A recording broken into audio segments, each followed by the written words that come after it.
Welcome to our very first Neo K2 podcast episode. Our guest today is a young yet experienced artist, activist, graphic designer, and illustrator. She was recognized as a talented designer by companies such as Yogic and TEDx. We hope you enjoy this episode and there are many more to come. Okay, so ladies and gentlemen, today my guest is Miss Sunday. Caroline, would you like to? Say hi to the audience, I guess. Hi, I'm Carolyn Taylor. I'm a graphic designer and illustrator living in Cape Town, South Africa. And Taylor, right now you're working at Contrast. Is that where you're working? So I'm currently working at Construct. So it's an ed tech company, and they are based in South Africa as well as Salt Lake City and in the UK as well. Wow. So what are you doing for them? Like currently is the social media part of design, or is like you're doing other? No. So it's quite interesting. So ed tech, a lot of education platforms. We as a company build them for companies like Oxford and other sort of, international universities, and we create online learning platforms for them.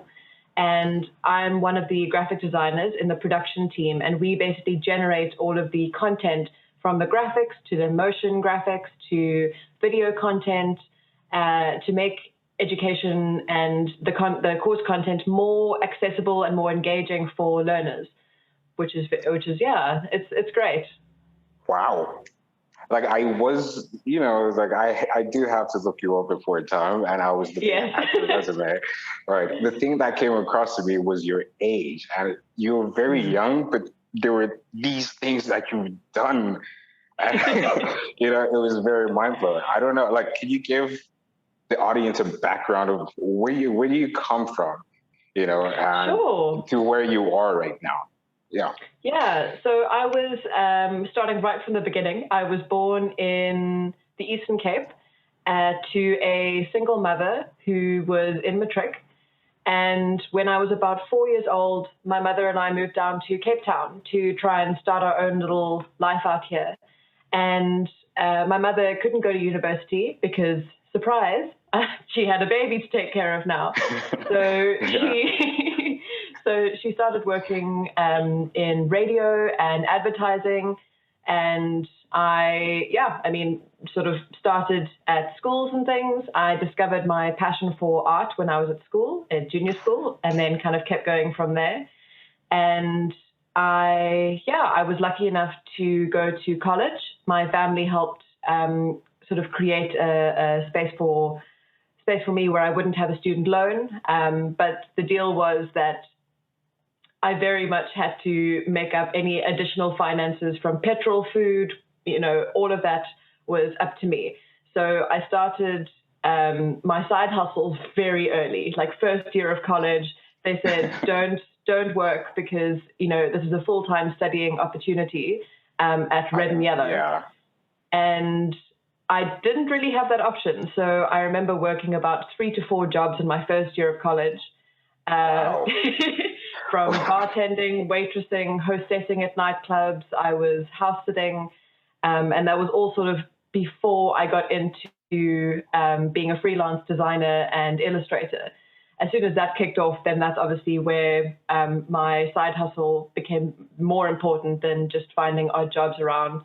And I graduated with honors from Red and Yellow, BA in visual communication, so predominantly studying advertising, graphic design, throwing in a little bit of coding and video editing, just a mixed bag, but it was great. And I got offered an internship straight out of college at an advertising agency, which was great. And cool. I worked there it was a 1-year contract, and I had a pretty gnarly rock climbing accident in that year. And I shattered my leg and tore the ligaments and tendons in my arm. So it was it was a bit of a stressful year, hey? Yeah. So I was in a wheelchair for a while and had to obviously learn to. Like, were you still working while you were in the wheelchair and everything? I was. I took, I think, 2 to 3 weeks off in total. And then I was back at the agency. Right back. Yeah. I think as any young creative knows, especially in advertising, it's a very fast-paced environment. If you're not sort of keeping up to date with what clients are offering, what projects are going on, you tend to be out of the loop, which is a dangerous place to be. But I also loved it. I loved the creative problem solving that came with it all. In terms of brands, it's not just a brand or a hypothetical. Like when you're in college, you can create these hypothetical projects. It's suddenly now going into, this is a brand with a mission and a budget. So now you have to creatively problem solve within that structure. So end of that year, I moved to a packaging company. And that was great as well. Worked on some boutique, some commercial packaging, and that was a huge passion of mine. Unfortunately, my boss at the time, I think that was when lockdown and COVID really started, really hit when I was working there. So we sort of had to pivot quite a bit. And my boss was struggling with breast cancer. So she wanted to take a step back from the company. And I decided to move companies in order to kind of create a safety net for myself. Also, she recommended that it was probably the best thing to do at that time. And she has since passed away as well. The company's still going strong though, and the co-workers there are doing great. So I ended up moving mid-pandemic to Construct. And that's where I'm currently at now. That is quite a journey. Yeah, it's been a minute. That is crazy. Okay, cool. So I would like to let's bring it back to maybe the beginning of the story. Like I see you said your mother was busy in radio and all that. Do you think that that type of space, because your mother was already involved in the entertainment industry, so that type of space, do you think that kind of pushed you or let you explore more into the art world and things like that? I think it did. She was always a creative person. So for her, instead of fine art or painting and whatnot, her creativity manifested in copywriting. And so that's obviously where her kind of spark came in. So when she saw me starting out as more of a fine artist kind of side, she encouraged that. And she said, go with it, run with it. Through that support, I kind of carried on going with it. Well, that's pretty cool. I mean, like having parents, I mean, I also went to an art school as well. AVDA, I don't know if you know. Yes. Yeah. So myself as well, like I'm very thankful for having parents who were like, okay, cool, like art degree, just go with it, roll with it, see where you're gonna go. What they also told me was not to get a job during my whole school career, right? And I was sort of, well, the breed that took on one job instead of four. How did you, So are you telling me that you did all these jobs all at once? Like you could somehow juggle that? Somewhat. So because of the nature of some of the jobs, so waitressing was obviously in the evenings, and because I wasn't the only waitress on duty for that restaurant, we'd have to alternate on days. So I would probably, in an average week, be working maybe 3 to 4 nights at a restaurant. And then, on the weekends was usually the height or the peak time for the club scene. So then I would end up working at the clubs on a Friday or a Saturday night, which was horrendous and really showed me a terrible side of humanity. Wow. I could not wait to get out of that. I really couldn't. Wow. Wait, are you able to give me an example or something? Nothing too graphic, you know? Yes. Oh, Yeah. absolutely. I used to actually write a blog about my waitressing stories, because fantastic. people really treat the service industry badly. Hey, the day I quit, I'll share it with you. The day that I quit waitressing, there was a man who regularly came into the restaurant that I was working at, and at any given time on a slow night, there was only one waitress or waiter on duty. And this guy would always order the same thing. It was a beef espetado with half chips, half peas, hot plate, tomato sauce on the side, salt and pepper, had to come in fully, restocked containers. I can still remember his order. Like, this sounds like the beginning of a horror movie. Okay. So that's what he would always order. And the one day he came in and we didn't have the order to his liking. It wasn't the exact same meal. We had to, I think, substitute a side, whether it was chips or something, I can't remember. But he wasn't happy, and he always brought in his own bottle of wine, and he never tipped well. It was literally like a 5 rand tip on a 300 rand bill. So the waiters, and we all knew about this guy. He'd been coming there weekly for about seven years. So the owner knew this man. And he was renowned for making the wait staff cry, which is not a great thing to have associated with you. And I don't know if you've ever seen a meat espetado, but it's almost a hanging skewer. So he managed to knock this whole thing flying on the floor. And he proceeded to stand up and curse me all kinds of slurs and nicknames, which I won't go into because that's not PC. And he made me crawl on my hands and knees between his legs to pick up the stuff off the floor that he'd thrown on the floor, and like underneath the table. And at that point, I picked up everything off the floor. I went back to the kitchen. I said, right, I quit. I'm not doing this anymore. This is beyond my capacity as a human being. I'm out. Yeah, like I think that was the right way to do it. Like that could really push somebody. Like I don't know how somebody like that could exist. It's insane. I know, but my boss thankfully had my back, and I went to him and explained to him the situation, and he said, ignore him till he leaves. Don't worry about it. Yeah. I've let this man bully our wait staff for far too long. Just ignore him, and I won't let him back. So, it's definitely, there's something to be said about having, especially as a female, having a manager or a boss that really has your back. Yeah. No, always. Big ups to your boss. That's a good person.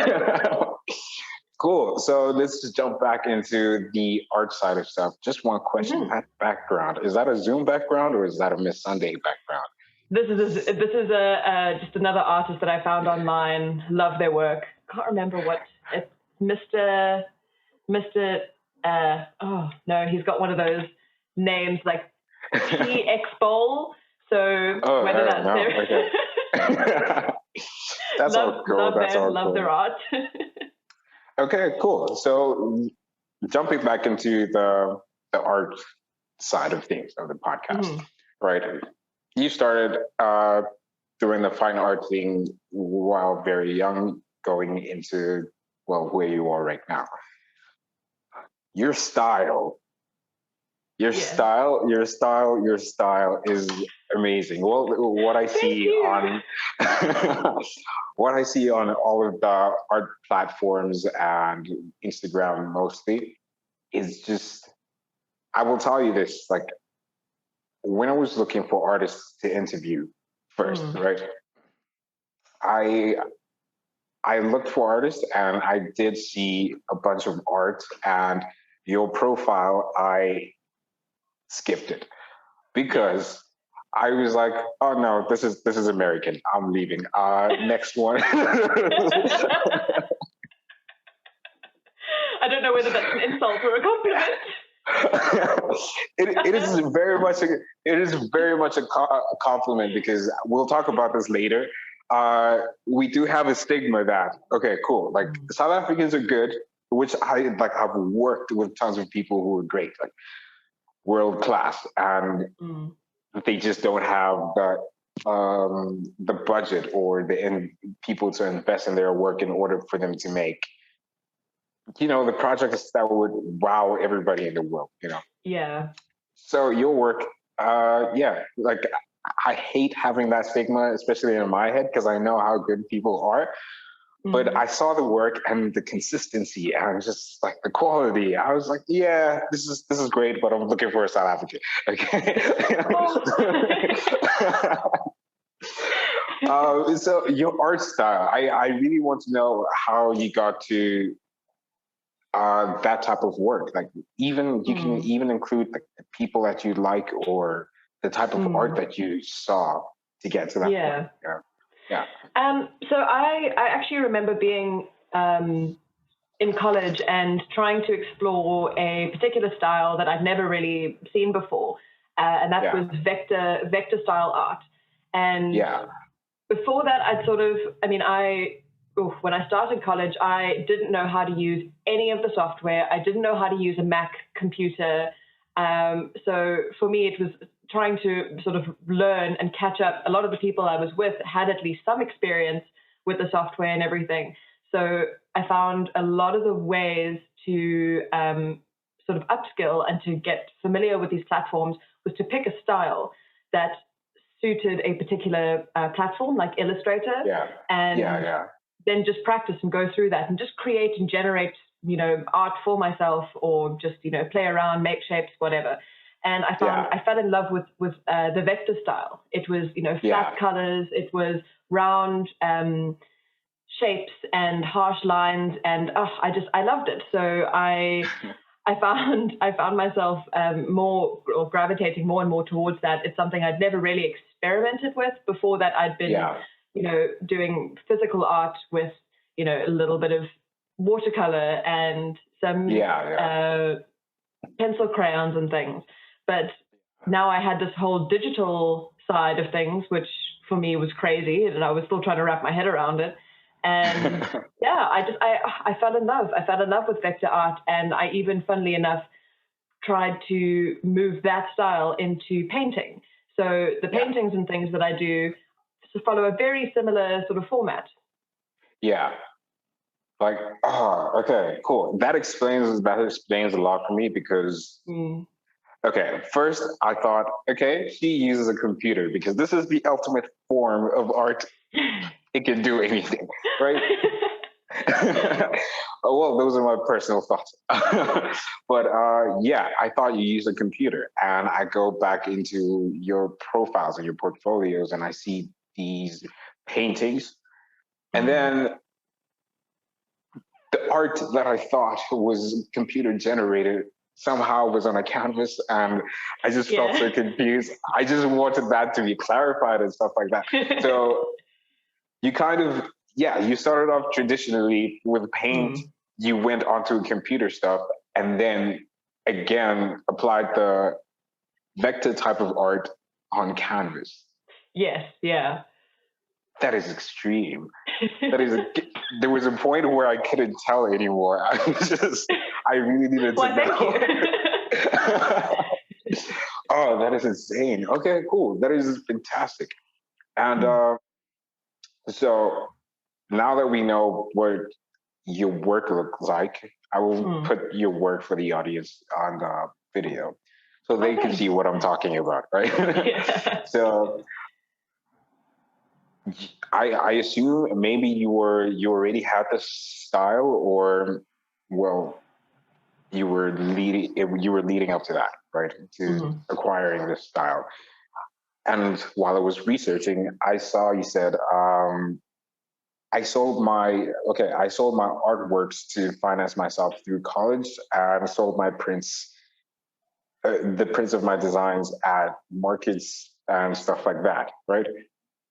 Now, because I was really dumbfounded that you're young and then that was your whole like work history. It sounded like you've been living forever, right? I feel like I have. Right.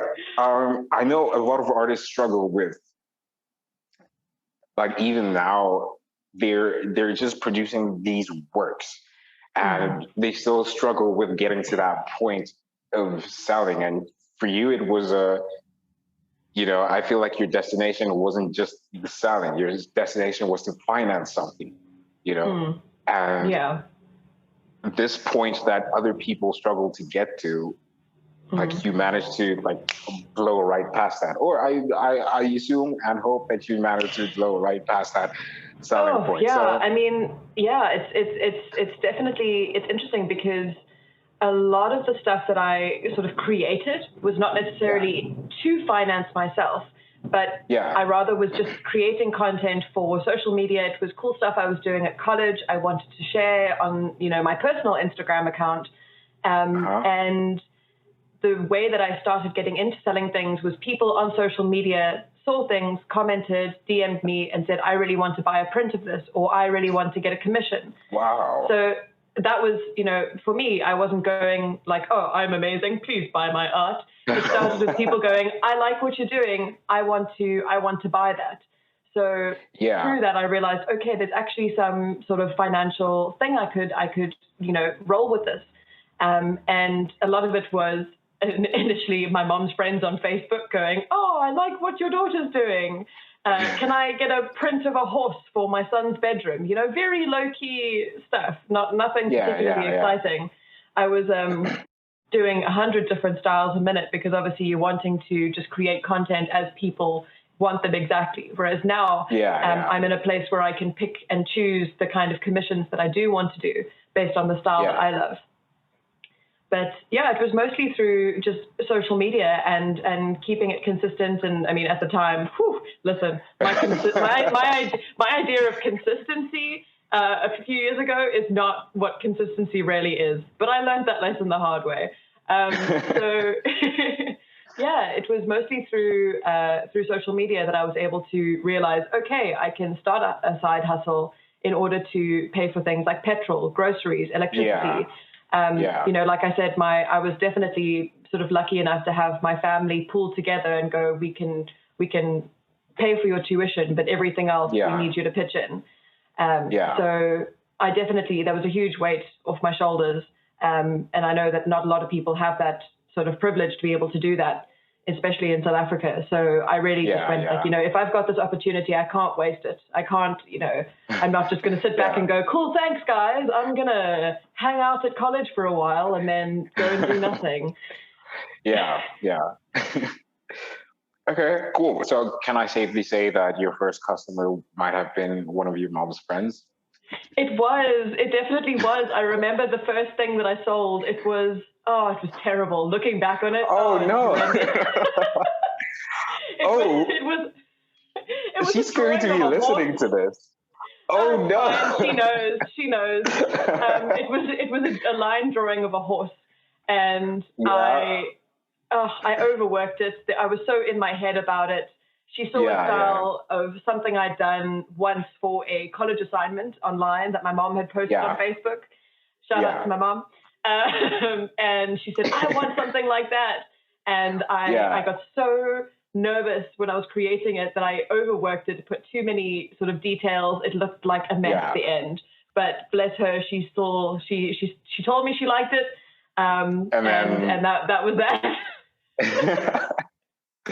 Wow. So I'm guessing you probably overworked it because of maybe the confidence as an artist, like in your decisions and stuff like that. Yeah. So where were you? We'll call it an artist's confidence for now, right? Mm-hmm. Where were you in your artistry confidence before people started buying your stuff? Did you think you were at that point where you could say, like, my art is good enough to sell to people? Oh, no, absolutely not. No. I was never in a million years did I think that anyone would see the stuff that I was generating for myself, by myself, in my own time, and say, I want that. I mean, it was always a pipe dream for me. It was a maybe if I could sell the things that I wanted to sell, that would be amazing. But I never anticipated that I actually would be able to do that.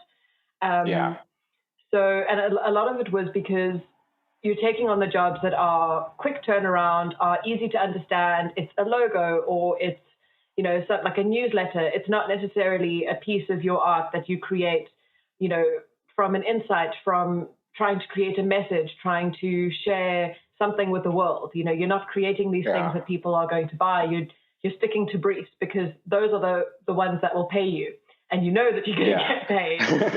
So it's difficult as an artist, and I sort of didn't even put my time and energy into, especially when I started at college, I didn't put, you know, a whole lot of time and energy into going, this is who I am, this is my style, this is what I want to, you know, generate content-wise. Yeah. It definitely took a few years to be able to get there. I'd say even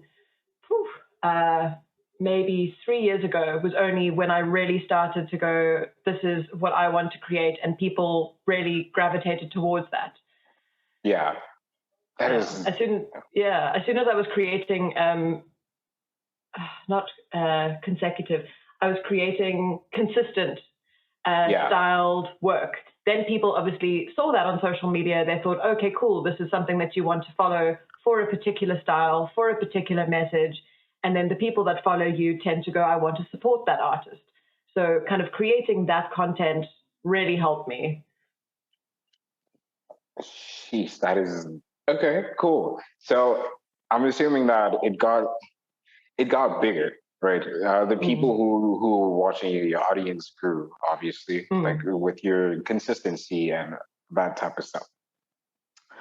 Now, I want to know how you get from just like a bunch of people looking at your work to, can I say collaborating or being featured by companies like TEDx and Yogic? Because I saw you have worked with them as well. Yes, yeah. So those were both really exciting opportunities. So the Yogic Competition, it was a collaboration between 10 and 5 and Yogic. And it was a competition as well. And what they said was they wanted to find artists all across South Africa. So it was a national competition who embodied some part of South Africa, who had their own voice, whether they were illustrators or fine artists or graphic designers. They said, enter, show us your work. And the idea was that they would give us a brief on what it means to be South African or some sort of South African messaging. And we would create an artwork for this particular cause. And the winner of, I think there were 10 of us at the end of the finalists.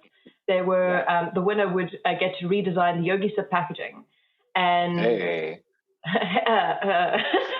heads up, I didn't win, but it's fine. It was honestly one of the most rewarding experiences. They flew us up as the finalists. Well, I mean, most of the artists were from Johannesburg, a few from Pretoria, and I was the only one from Cape Town. They flew us all up to Joburg, represent. Pretoria. Yes, go Pretoria. And so they flew us up to Joburg, and we had the most incredible sort of meet and greet. So it was a room full of artists with our final artworks, and it was honestly the most incredible space and most incredible day. I met the most phenomenal people that were all local artists, all with their own messaging, all with their own style. We had the most incredible discussions around religion and politics and, how we view the art world and how everyone's experiences were different based on their upbringing. And it was absolutely amazing. So working with them on that was absolutely huge. I entered that competition on a whim about a year before the finalists were announced. So I'd honestly forgotten about it. But it was definitely one of those things where you have to just enter. You have to put yourself out there, and advice to any young creative who's unsure of themselves or doesn't have a style yet, enter those competitions, especially the free ones, the ones that don't require you to put any money down. Post your work out there, get it out there, because that's how those opportunities come back and find you. And I definitely think that with the Yogic thing after that, TEDx actually approached me on Instagram. Wow. And it's kind of a funny story because I technically missed the deadline with TEDx because I thought it was a scam. Why would TEDx just message me, right? Exactly. That was my thinking. I was like, oh, please, I'm not that important. I'm not that special. Like, it must not be real. It must be fake. And they sent a follow-up message going, hey, like, we're still interested in connecting with you. Please get back to us. So I was like, I'm so sorry. I thought that, I was beyond my wildest dreams. Okay, of course. And the idea was that TEDx had created, it was an international campaign that was going on about climate change and climate change awareness. Yeah. And that's something that is very important to me on a personal level.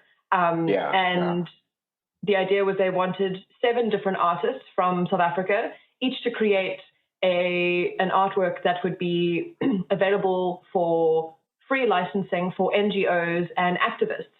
And it would be around climate change. Yeah. And we had 48 hours in total to be able to do this artwork from start to finish. It was a creative sprint. They briefed us on the Friday. We had to hand in by the Sunday.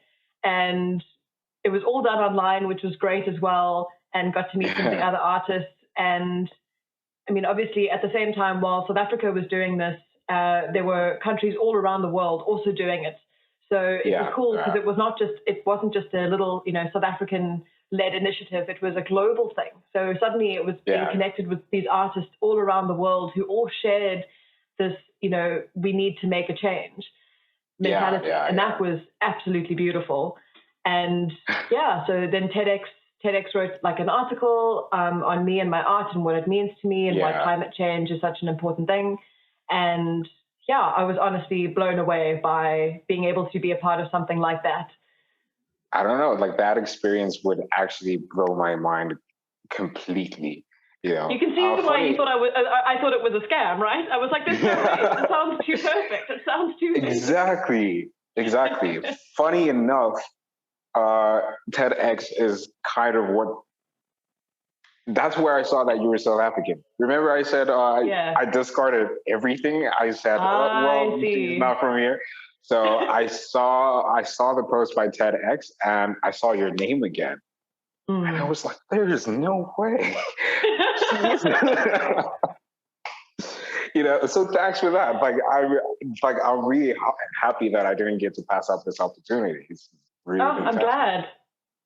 Yeah, and those projects, like most of them had to, it was climate change, and most of the artists their art as well had like messaging, like overall, like their bodies of work, they had messages to give to society and all that, right? Yeah. I see yours mostly has to do with well-being and just, I don't know how would you put that, like well-being? It's interesting because a lot of what I try to communicate in my art and any design projects I take on is there are a handful of things. One, I'm an avid feminist. I believe in equality for everyone of every gender. Body positivity is huge, absolutely huge. I think that diversity is incredibly important. Representation in media is important. And mental health awareness is incredibly important. And a lot of these things come from personal stories of mine. The mental health one in particular is a very important story for me. When I was 16, I was struggling quite a lot with depression and an anxiety disorder, and I needed a lot more sort of help. And creativity and art was one of the ways that I found help through art therapy. And I wouldn't be here today if not for the kind of creative outlets that I had. And I think with mental health, it's a very, very sensitive topic for many people because a lot of people don't want to talk about it because they find it a cry for help, or they find it makes them vulnerable, or it's a lot of these, in terms of toxic masculinity, people, men maybe don't want to share. And that's one thing that I really want to be able to kind of promote in my art and design is it's okay. It's okay to be who you are. It's, it's absolutely fine. It's celebrated. It's beautiful. It's okay. And it does get better, especially people struggling with mental health. It does get better. it just might suck for a while. Like that's what I have to keep telling myself. It's going to suck for a while, but it's going to get better. Yes, it'll get better. I mean, so the mental health aspect in your work does come through, right? Like, okay, I wonder how you get to that point where your work just is able to communicate that complex message, you know, because when I do look at your work, it's just that, I'm all right. Yeah. I mean, in terms of physical painting, it's quite interesting because I find it very soothing to be able to, both your hands are full. You are focusing on one particular thing that's right in front of you, whether it's mixing colors, whether it's applying the paint. And because of my style, it sort of has to be done very precisely. The lines need to be precise. It's not very expressionist or impressionist where there's, lots of, expressions and brushstrokes going on. So for me, it's a very, in the painting of or creating of that artwork, it's actually a very soothing thing for me. So in that way, when you look at it later, it still has that sort of effect where it was created mindfully, consistently, very sort of slowly, because I don't think that one needs to necessarily rush art, especially if it's just for personal reasons. But in a lot of my art want to create that sort of feeling of calm, feeling of ease. I mean, I have some pretty intense anxiety. So for me to be able to, look, I mean, I have my art all around my house. It's kind of, it's trying to embody that anxious-free environment. Yeah. I think a lot of people should have your art around their house because of all that, especially, I mean, like, it's good, but also, especially for students who go to like the schools that we go to, it's so normal to have a panic attack.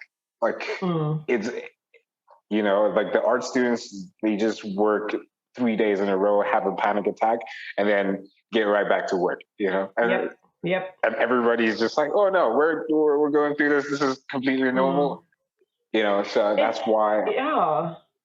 That's why I'm really, I don't know. I'm vetting the mental illness side of things. I think it calms me down as well. Like I was able to sleep well yesterday. I was like, okay, I have this interview. Look at the artwork. Go to bed.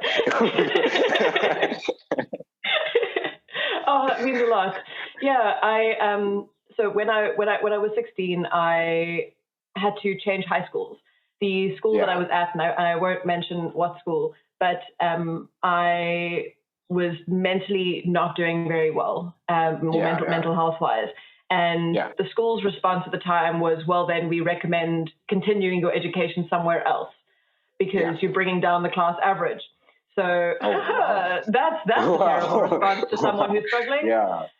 So I moved schools and I went to a smaller school and absolutely blossomed there, like for lack of a better cliche. But the school itself, it had a whole art department that was encouraging students across the board to engage. Even if you weren't an art student, you could come in and sit in the art department for the day and play with clay or paint or whatever. And the art teachers there, the school's name was Cedar House, and it was a more alternative school, no uniform. They focused on the mental well-being of the students was a priority. It wasn't just a nice to have. It was something very important to all teachers. They took time out of their days at no extra pay to tutor students for free in subjects every day of the week after school hours. Oh, wow.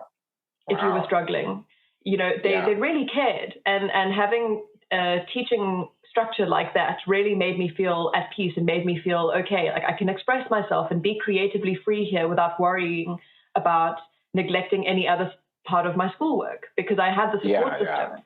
And, by the end of matric, I'd gone from someone who was 16 and, could barely pass maths lit to graduate or matriculating with nearly all A's because I had an important and structured teaching system that I felt held by.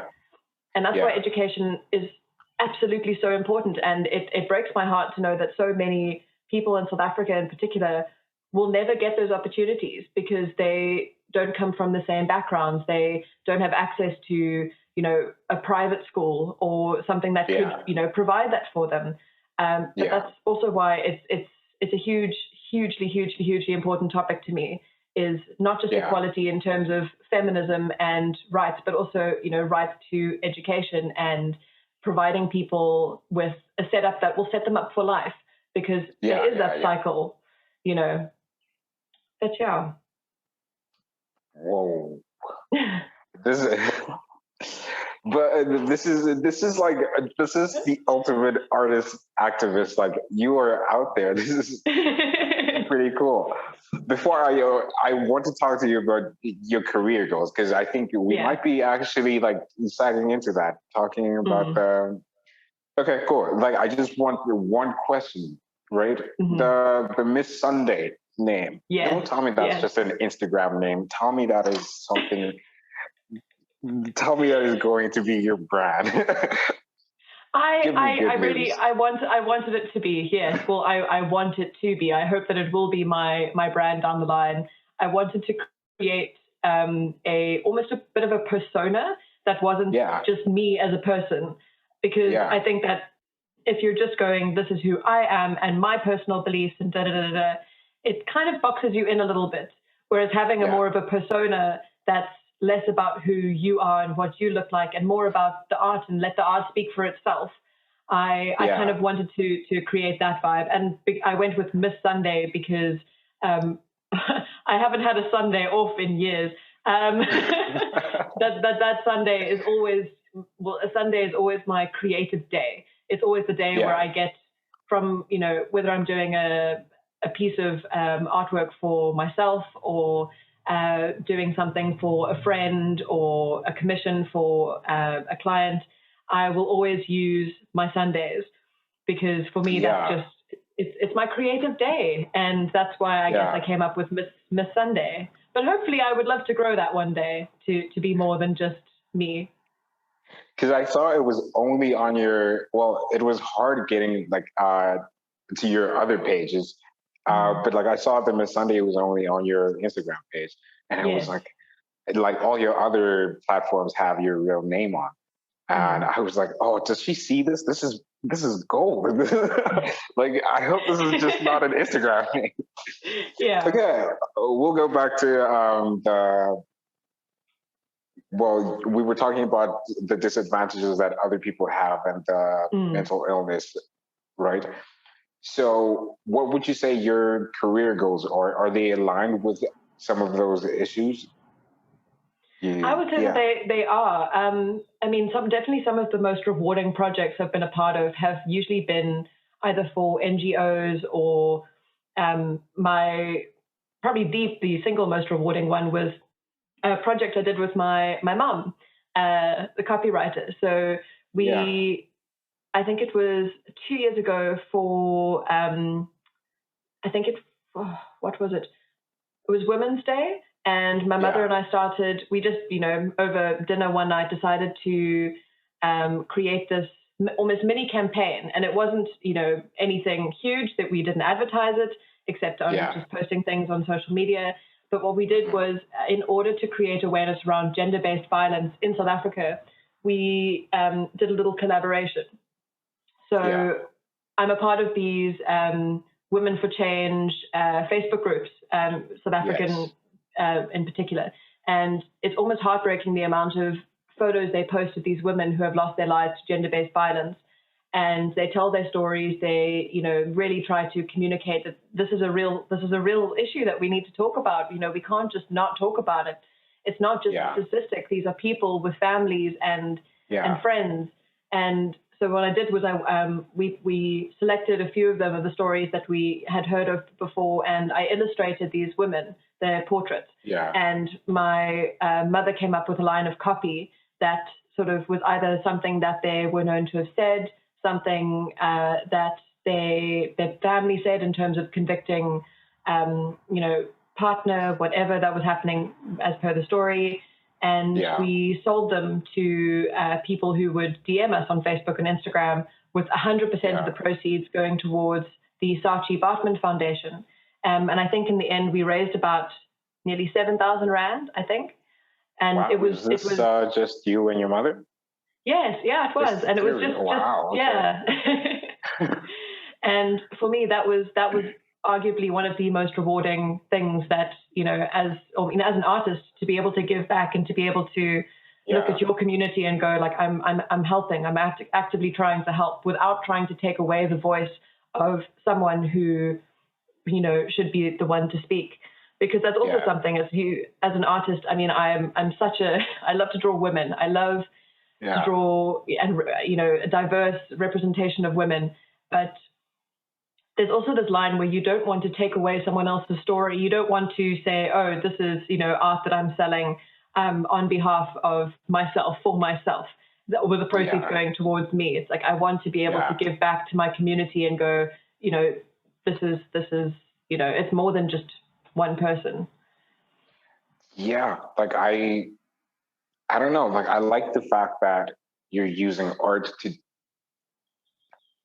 actually do something in the community, because I do know some people who, I will say, kind of do the same, but the problem, I don't want to call it a problem. I'm trying to say positive here. Okay. Yeah.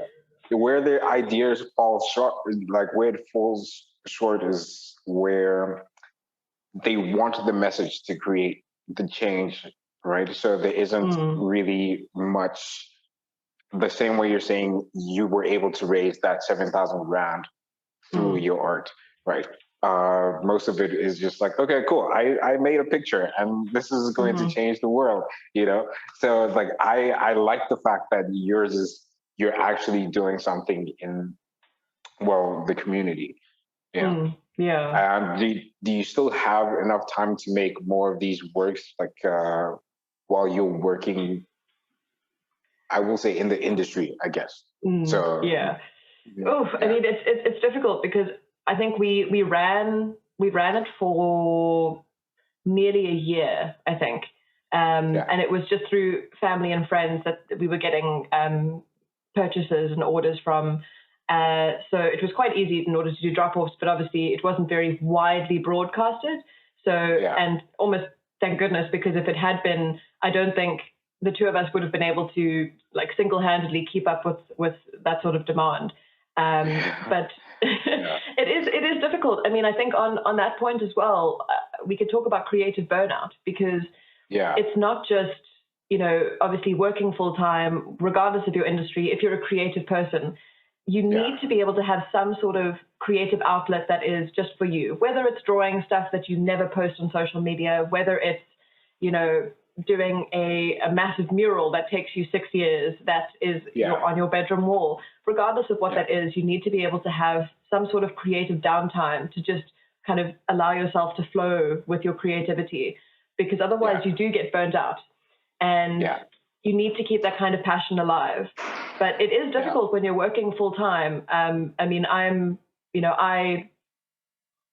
am financially independent. I work full time.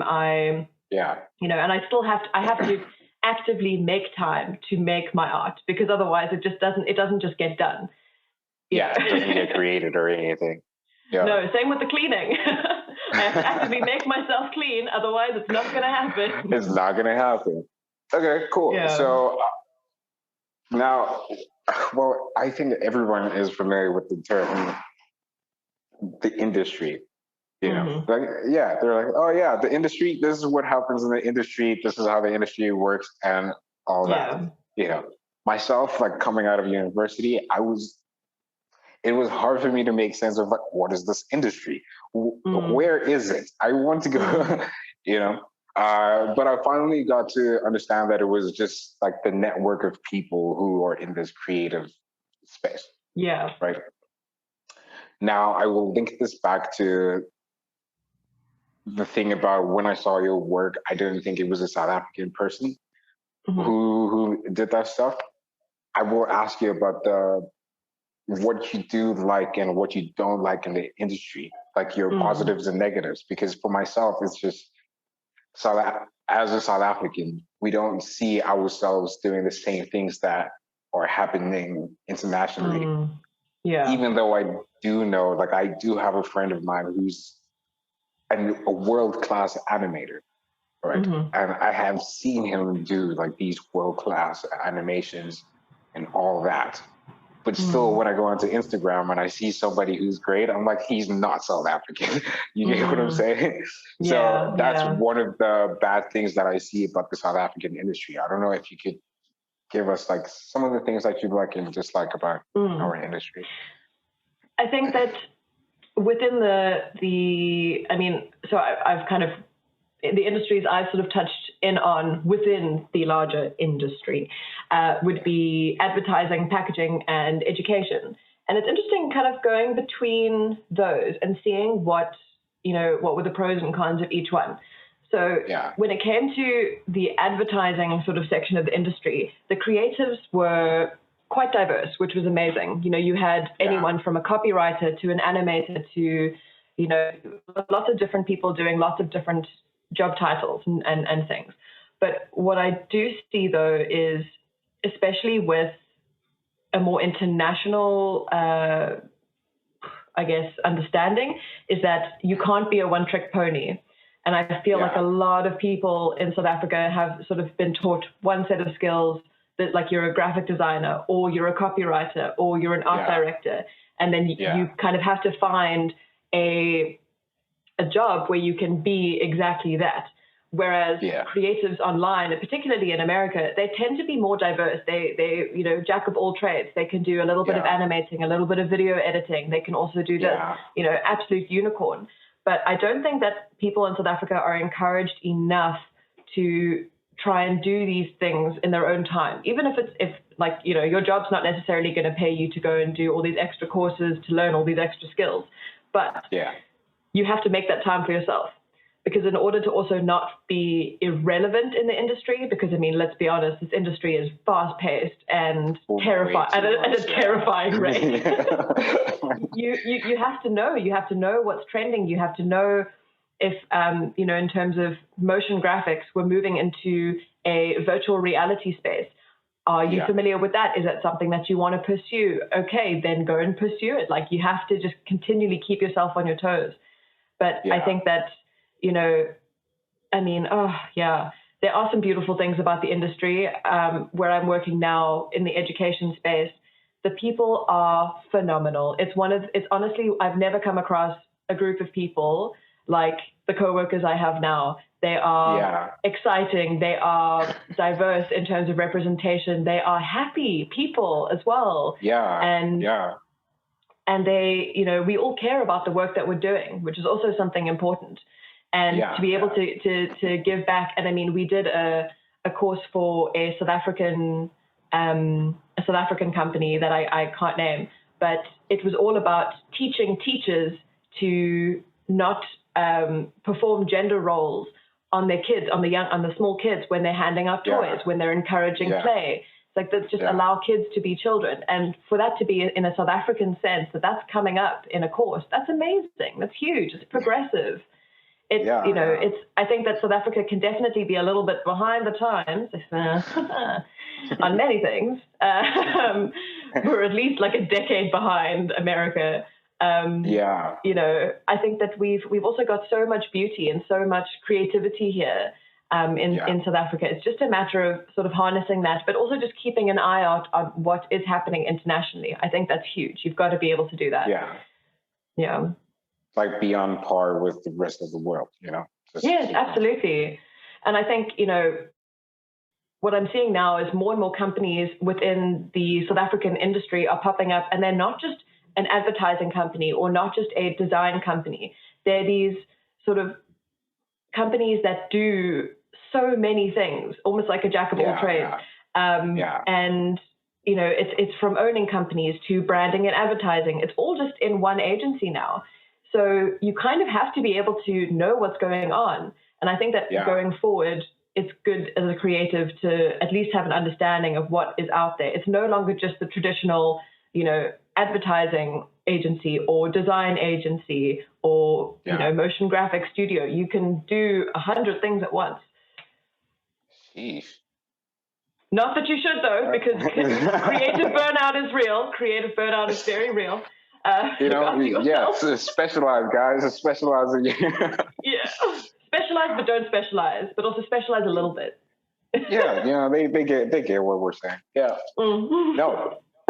Like, I'm very happy to be ending the podcast on that very positive note. I think this was it was a very nice episode to be on.